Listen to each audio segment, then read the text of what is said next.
টাইটেলটা হলো মুক্তিযোদ্ধা। আমি আমার জীবনে যাই হই না কেন মুক্তিযোদ্ধার টাইটেলের উপরে মুক্তিযোদ্ধা আমি নিজেকে মুক্তিযুদ্ধে আমি অংশগ্রহণ করেছিলাম, এর চেয়ে গৌরবের কোনো ব্যাপার আমার জীবনে আছে বলে কোনোদিন আমি মনে করব না। 5ই আগস্টের পরে আমরা খুব অবাক বিস্ময়ে লক্ষ্য করলাম যে 5ই আগস্ট হলো অগণতন্ত্রী বা স্বৈরতন্ত্রী একটা সরকার বিরুদ্ধে গণতন্ত্রের জন্য আন্দোলন। কিন্তু এই আন্দোলনটার যে সামনে পিছনে যে গান বাজতো, বক্তৃতা হইতো, তা প্রায় সবগুলোই মুক্তিযুদ্ধের গান। 1 নম্বর তীর হারাই ঢেউয়ের সাগর পাড়ি দেব রে, পূর্ব দিগন্তে সূর্য উঠেছে রক্তলাল।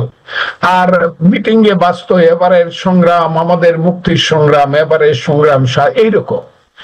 আমরা কি বিভ্রান্ত হয়েছিলাম কিনা জানি না, কোন সময় মনে হয় নাই যে এই আন্দোলনটার পিছনে ভ্যানগার্ড হিসাবে শিবির জামাত, তাদের সমর্থন থাকলেও তারাই ভ্যানগার্ড, তারাই সবকিছু করছে এবং আমরাই এখানে বিভ্রান্ত হচ্ছে, এই কথাটা আমার কোনোদিনই মনে হয়।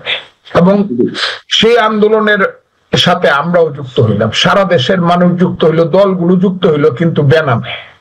এটা আন্দোলনের কৌশল ছিল এবং সেই কৌশলটাকে ছেলেরা হাইজ্যাক করলো এবং এখন দেখা যায় জামাত শিবির হাইজ্যাক করে তারা দাবি করতেছে টোটাল আন্দোলনটাই তাদের।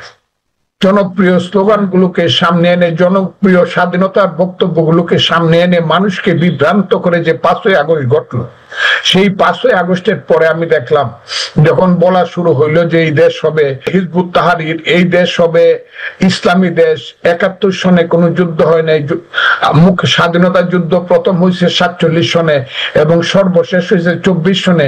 71 সনে ভাইয়ে ভাই একটা ঝগড়া হয়েছে, যে ঝগড়াটার মূলে ছিল পাশের একটি দেশ যার নাম ইন্ডিয়া, যার রাজধানী দিল্লির ষড়যন্ত্র। এইটা কোনো যুদ্ধ হয় নাই, যারা যুদ্ধ করছিলেন অস্ত্র হাতে তারা আল্লাহর কাছে মাপ চান।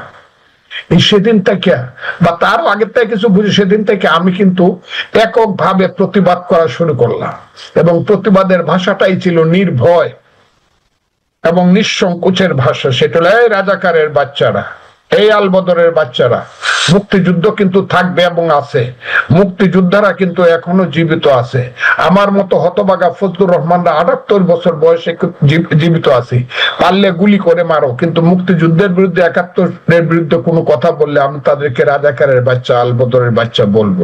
সেই সব ছেলেরা ট্রেন বাই জামাত ইসলাম এবং কালো শক্তি, আমার ধারণা 5 থেকে 7 বছরে তাদেরকে জামাত এবং ইউনূস সাহেব ট্রেন করেছে। ওই যে মিটিকুলাস, ওই যে প্ল্যান, ওই প্ল্যানটা যে ইউনূস সাহেবের মাধ্যমে জামাতরা করছে, সেই মহারাজার বাচ্চা, জমিদারের বাচ্চাদের এখন শত শত কোটি টাকা।